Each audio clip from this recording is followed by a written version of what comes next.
Alright, so today we are looking for a book called Religion, a Humanistic Field. And so once you've logged into the OPAC computer, you can just go to Fetch on the Ethel K library page and search for your book title.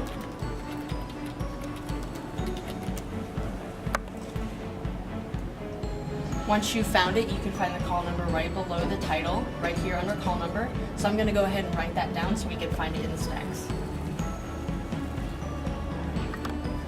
And it says available, so we know that it's ready for us to check out. Once you have the call number and are in the main stacks where you can check out books, you can look at this sign right here to find out where your book is going to be. Since our book is in the BLs, it's going to be on the first floor main stacks right over here.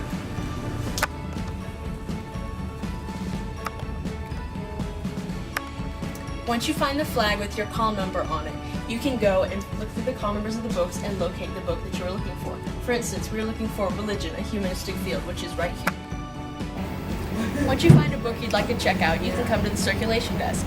If you need help using call numbers or locating a book, you can ask one of our library assistants.